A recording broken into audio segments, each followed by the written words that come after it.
Salut les amis, on est dimanche, je suis au festival du jeu de Cestas, j'y étais tout samedi. Le problème c'est que j'ai tellement joué, tellement discuté avec les gens que du coup je n'ai pas sorti ma caméra. Alors le vlog va être un petit peu différent comparé à d'habitude, je vous mettrai les jeux que j'ai joués et je vous en parlerai plus en détail. Mais je vais quand même vous faire un tour du propriétaire, allez c'est parti, regardez. Donc là on a l'arrivée des artistes, vous avez ici, on vous donne votre petit nom, comme ça leur permet aussi de comptabiliser le nombre de personnes qui rentrent. Les t-shirts en rouge foncé, ce sont les organisations, les organisateurs et tous les bénévoles. Vous avez ici la liste des gens qui sont partis, qui ont collé leur étiquette. Vous avez vu, il y a du monde, ça a beaucoup marché samedi. Vous avez vraiment plein de noms. Hop, un petit tour pour vous montrer comment ça se passe. Ici, vous avez les jeux enfants, la structure gonflable. Là, vous avez des jeux dessous. Vous avez ici les jeux en bois. Il y a une salle pour les jeux vidéo. À l'intérieur, plein de monde. Allez, on est parti. Je vous montre ça. Donc là, on a tous les jeux enfants. Alors, vous avez des animateurs, bien sûr, pour vous guider. Si jamais vous voulez tester des jeux et que vous ne connaissez pas les règles. Donc il y a des gens qui vont vous montrer. Vous avez bien sûr tous les jeux les plus connus, Dodo, Dragomino. Vous avez la planche des pirates. Et donc là, elle explique les règles, vous voyez. Elle est bénévole pour aider et former et expliquer les règles. Ici, on a les enfants. Alors les enfants, ils s'éclatent. La structure gonflable, je peux vous dire qu'elle est très utilisée. Et on peut le voir. Vous avez ici les chaussures et vous pouvez voir qu'il y a plein de chaussures. Les enfants attendent pour aller dans la structure. Je sais que ça n'a pas désempli, la queue est vraiment, a toujours été là. Ici vous avez des petits jeux en bois. Vous avez des jeux de pichenette, une petite course. Moi j'adore ces jeux-là où il faut pousser une bille. Vous avez, vous voyez, des gros jeux. Celui-là je ne connais pas du tout. On a le strike, fait maison, aïe. On a les caplas, vous avez les caplas, vous avez ici le livre d'or où il y a des gens qui mettent des choses, c'est joli. Voilà. Il y a plein de choses qui ont été écrites. Trop mortel. Allez, maintenant on va... Alors je ne vais pas vous mentir, il fait quand même très chaud. Vraiment, il fait très chaud. Là, vous allez voir, ils ont tout ouvert, mais malgré tout, on meurt de chaud. Alors on a Saga Explorer qui a fait un jeu. Et donc du coup, c'est un jeu où vous pouvez apprendre des choses. C'est vraiment sympa. D'ailleurs, on en parle sur notre chaîne YouTube, donc n'hésitez pas à aller voir. Regardez, vous avez du beau matos, des petits livrets d'aventure. Donc c'est à prendre en s'amusant. Ici, vous avez Guiageux de Saint-Médard-en-Jalles. C'est une boutique voilà, qui est là, qui n'arrête pas. Ils n'arrêtent pas, ils sont là, ils ont plein de jeux. En plus, ils ont des exclus de chez Matago. Il y a des jeux qui se sont vendus ici et qui ne sont pas encore sortis. Vraiment un beau boulot pour la boutique. N'hésitez pas à aller les voir. Hein. Saint-Médard-en-Jalles. Ils ont ici, vous avez vous voyez, des choses que vous pouvez acheter. Des petits marque-pages, des petits meeples.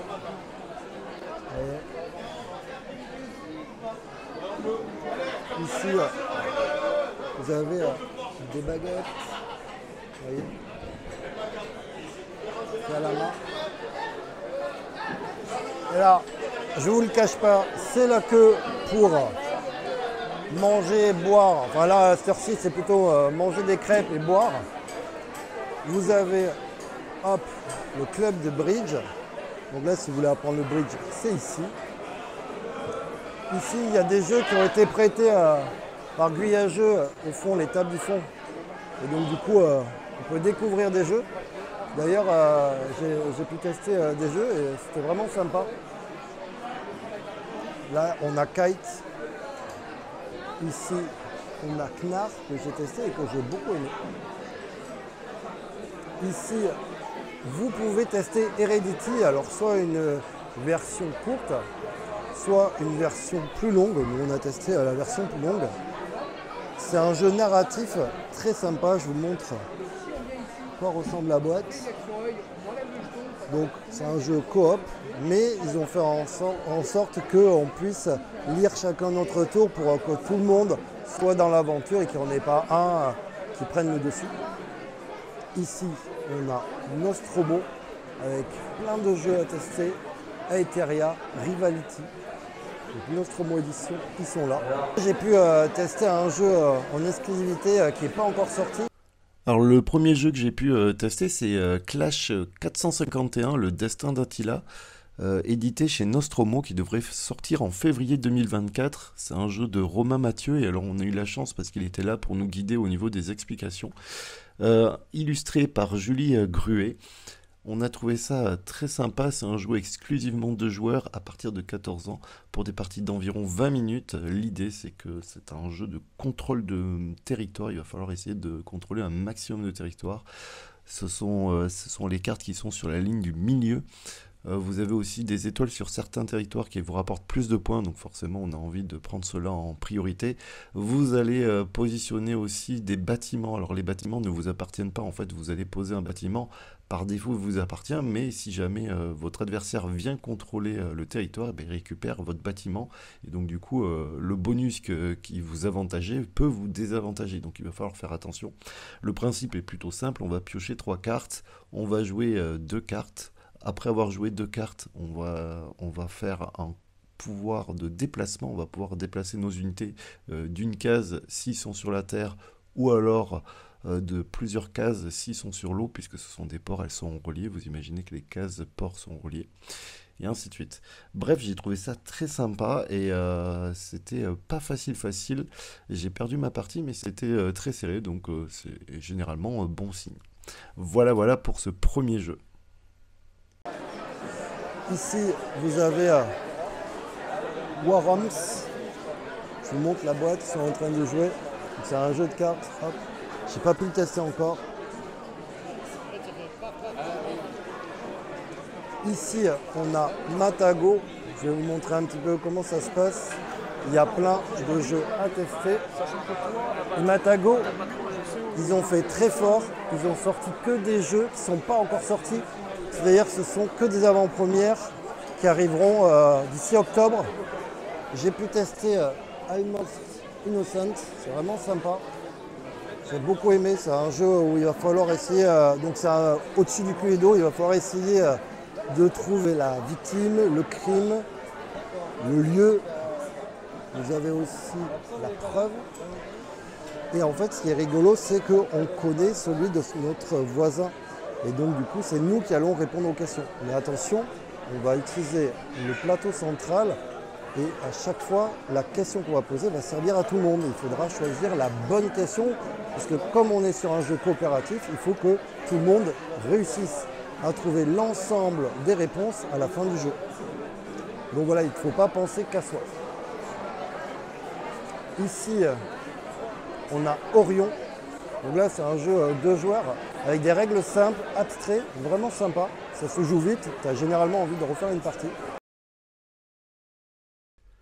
Alors j'ai pu tester Orion de chez Matago, c'est un jeu exclusivement 2 joueurs, un jeu abstrait de Andrea Menini et de Alberto Branchiari, illustré par Erso Maxime. Dans ce jeu, vous avez 3 façons de gagner. La première façon de gagner, c'est d'arriver à relier 2 constellations opposées. Vous voyez les 2 constellations par exemple orange ou bleu ou rouge.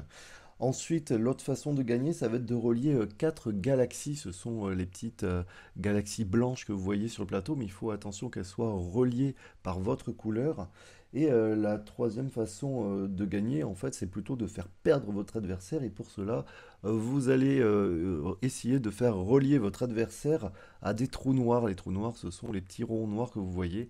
Et donc, si jamais votre adversaire a 3 trous noirs reliés, du coup, il a perdu la partie. Comment ça va se jouer? C'est très simple. On va poser des tuiles comme on veut. Le seul truc, c'est que si jamais on veut prendre un trou noir ou une galaxie, on va toujours être obligé d'avoir une couleur adjacente. C'est-à-dire que si par exemple je suis jaune, il faudra que vous voyez, je pose au milieu, là on voit, il faudra que je pose un jaune. Puisque je touche la galaxie avec du jaune, je pourrais tout à fait poser une tuile jaune juste à côté et je pourrais prendre donc la galaxie du milieu.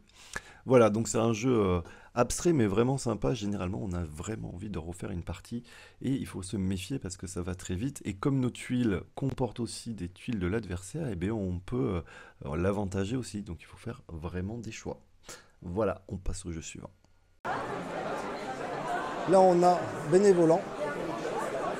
Nous, on a testé à 4 joueurs. C'est un jeu de Yuri Zuravlov, illustré par Zedvana Pikul. Désolé pour la prononciation, c'est pas forcément facile. C'est un jeu de 2 à 4 joueurs à partir de 10 ans pour des parties d'environ 25 minutes. Le but du jeu, ça va être d'obtenir 5 cadeaux différents, représentés par les jetons de poker. Si vous avez les 5, donc le trèfle, vous avez la plume, et ainsi de suite, la statuette, et bien vous finissez immédiatement la partie et vous avez gagné. Alors vous allez voir qu'il y a des feuilles, ça va être la monnaie du jeu. On va pouvoir effectivement se déplacer à l'aide de nos petits pas. Vous allez voir que sur le plateau, il y a des petits pas noirs. Donc là, ça veut dire qu'il faut payer un sou, donc une feuille à la banque pour pouvoir s'y positionner. Et si jamais il y a un adversaire, il faudra aussi lui donner une feuille par petit pas qui se trouve. Donc il faudra faire attention, faire des choix. On ne peut pas revenir sur le même plateau où on était. Donc il faudra forcément se déplacer. On ne peut pas faire l'action 2 fois au même endroit, sauf bien sûr si vous aviez des tuiles qui vous le permettaient, il y a des tuiles pouvoir dans ce jeu. Donc tout est un système de placement et pareil, on ne peut pas séparer nos pas, c'est-à-dire qu'on doit toujours avoir nos pas contigus, donc il va falloir faire des choix. Voilà, moi j'ai trouvé ce jeu, j'étais un peu... Alors j'ai trouvé ça super bien au début et j'étais un peu déstabilisé parce que pendant toute la partie j'ai toujours fait la même chose. Et mes autres collègues faisaient aussi d'autres façons de gagner, mais on a tous fait la même chose et on faisait toujours le même système de jeu. Donc j'ai pas trop compris, peut-être qu'on a mal joué ou peut-être que voilà, ça nécessite de refaire une partie. Et celui-ci, bon, on est peut-être passé à côté. Vous avez aussi, vous avez un système avec les tapis. Vous allez pouvoir vous déplacer et vous allez pouvoir, à chaque fois que vous déplacez, vous allez pouvoir choisir soit vous avancez, soit vous revenez en arrière et vous récupérez un cadeau. Voilà, un choix à faire. Allez, le jeu suivant. Ici, on exclut Cat in the Box. Très malin aussi. Un jeu de cartes vraiment très sympa. On a testé Cat in the Box. Alors là, j'ai vraiment accroché à ce jeu de par sa particularité. En fait, vous voyez, c'est un jeu de pli, mais toutes les cartes sont de la même couleur. En fait, il n'y a pas de couleur d'ailleurs, et c'est vous qui allez choisir la couleur que vous allez jouer. Il faut savoir que dans ce jeu, le rouge est l'atout, et que si par exemple à un moment donné, je ne sais pas, je décide de ne pas vouloir jouer le vert, je vais prendre mon petit jeton qui est en bas au niveau du vert et je vais le positionner sur la piste.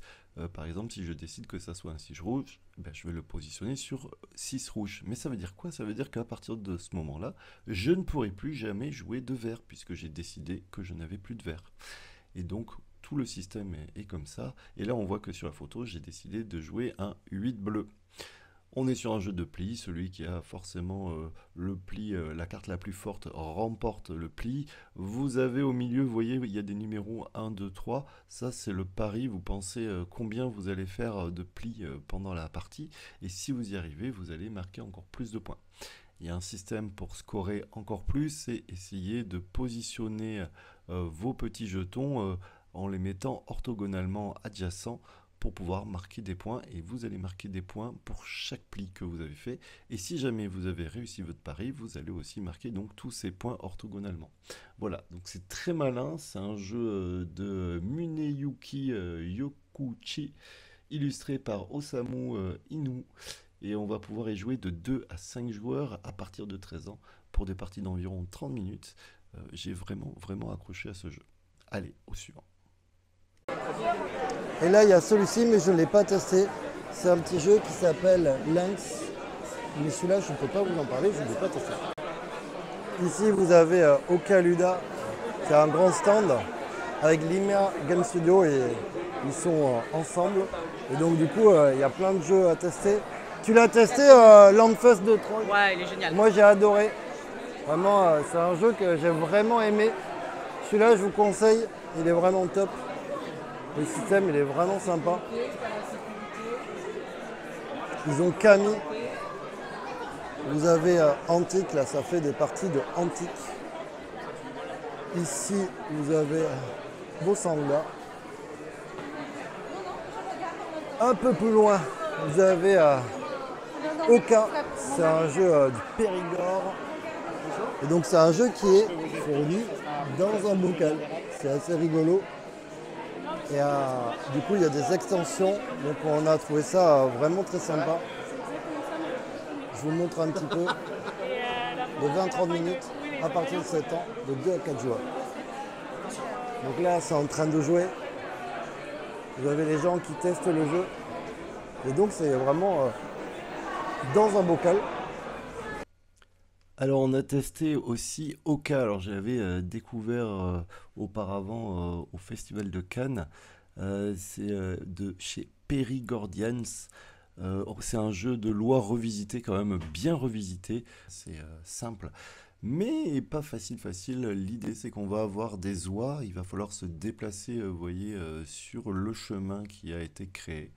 Pour cela, on va pouvoir avoir des tuiles en main et on aura au maximum 3 tuiles en main. Donc ça veut dire 3 déplacements. On va devoir faire des recettes, essayer de marquer un maximum de points. Là, par exemple, on voit que si jamais j'arrive à récupérer 3 tuiles vertes, je pourrais marquer 10 points de victoire. Donc on a aussi des objectifs. Nous, on a décidé de jouer voilà, avec toutes les différentes extensions. Et on voit sur cette photo que, par exemple, j'ai réussi à faire ma recette. Ça m'a rapporté 20 points. Mais pour cela, il fallait que je récupère des ingrédients. Et vous avez l'ingrédient bleu qui, lui, est un bonus. En fait, il remplace n'importe quel ingrédient. Donc on va jouer comme ça jusqu'à temps qu'il n'y ait plus de tuiles. Et donc quand on n'a plus de tuiles, eh bien, on va tout simplement compter les points. Celui qui a le plus de points a gagné la partie. En plus, moi j'ai adoré parce que c'est livré dans le bocal. Et ça c'est vraiment plutôt malin.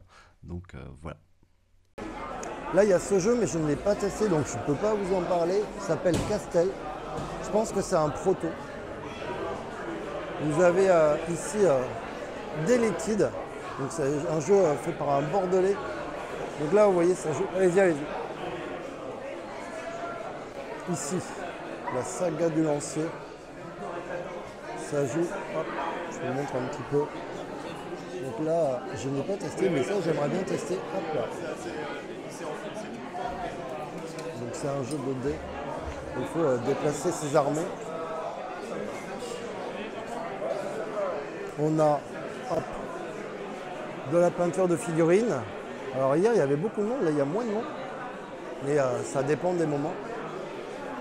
Là on a des jeux alors que je ne connais pas du tout, ça doit être un proto. Donc là je ne connais pas ce jeu, c'est un proto. Oui, c'est un proto. Ok, il s'appelle comment? Il n'a pas encore de nom. Ah, c'est un proto qui n'a pas de nom, bah très bien. C'est qu'une mécanique de jeu, il n'y a pas d'univers, d'environnement ou quoi que ce soit. D'accord, ok. Bon, très bien. Alors ici, ça joue à Splendor. Là, vous avez Fantero. Alors, j'ai pas testé. La taille du plateau est immense. Je n'ai pas testé du tout. Voilà, en tout cas, je vais vous montrer un petit peu quand même. Regardez. Ils ont les bateaux. Ils font de la peinture, ça se voit. Regardez là. C'est vraiment sympa. Vous avez les différentes armées. Oh là, la qualité.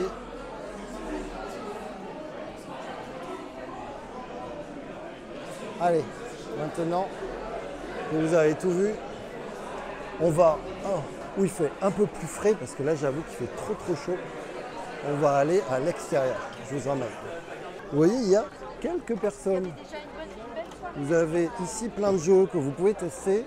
Donc il y avait une table où il y avait plein de jeux. Les gens prennent les jeux. Et vous avez donc les bénévoles qui sont là pour vous guider, vous expliquer les règles.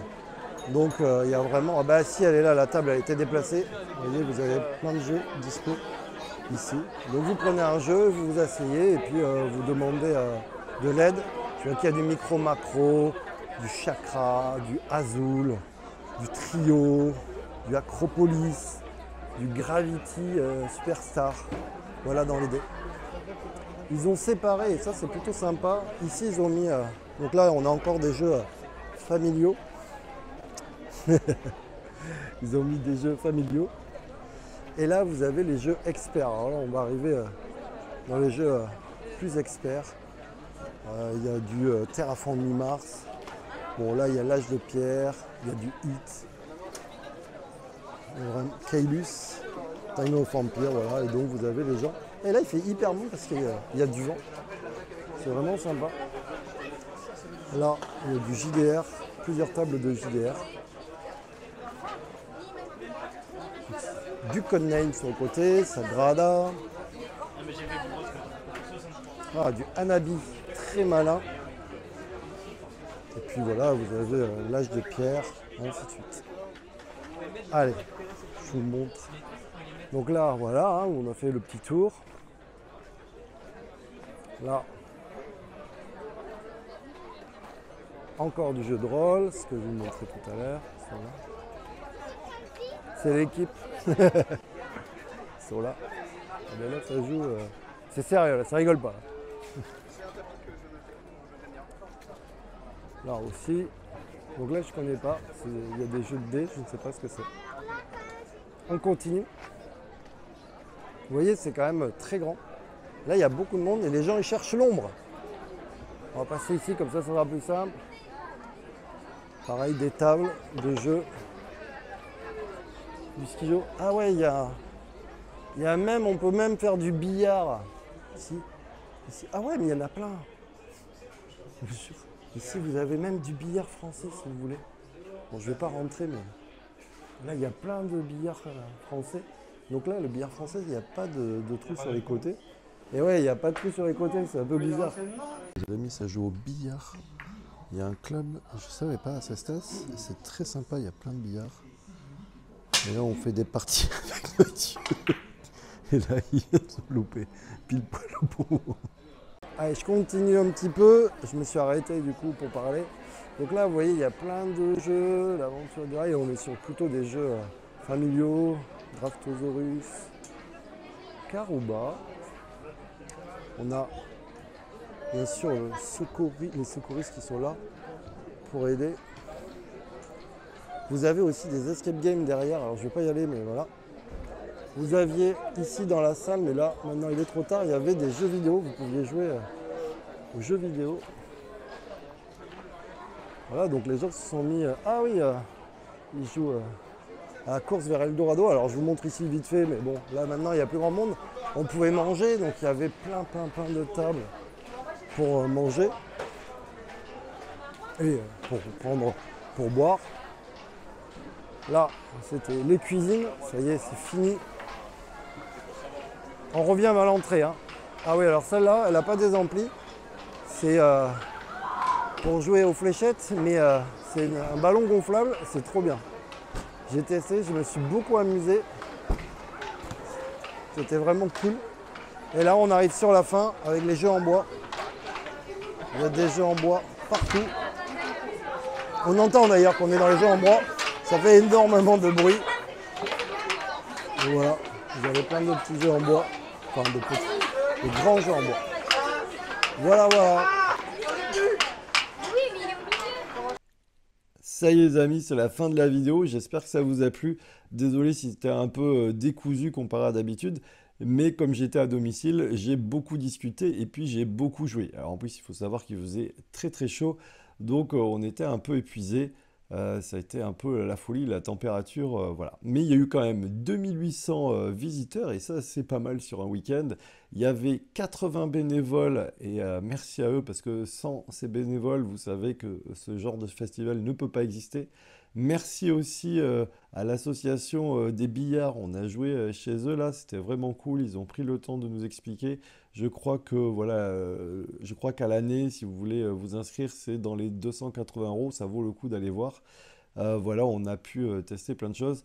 Désolé pour la voix off, pour vous expliquer les règles un petit peu. Pourquoi? Parce que j'ai pas pu récupérer les jeux, forcément, j'aurais bien voulu vous les présenter. Voilà, j'ai essayé en tout cas de vous donner un aperçu de ce que c'était le Festival de Cestas.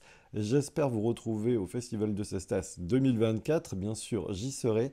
Et là, le prochain festival, bah, c'est Vichy Pro et c'est dans une semaine. Alors, on n'a déjà pas beaucoup dormi pendant le Festival de Cestas, alors j'imagine pas pendant le Festival Pro donc de Vichy. Moi, je vous dis à très bientôt. N'hésitez pas, pour me soutenir, à partager, à commenter, et puis bien sûr à vous abonner à la chaîne YouTube. Ça coûte rien, un petit pouce bleu, tout ça, mais ça fait grandir la chaîne. Allez, je vous dis à très bientôt. Ciao, ciao les amis. Et puis en 2024.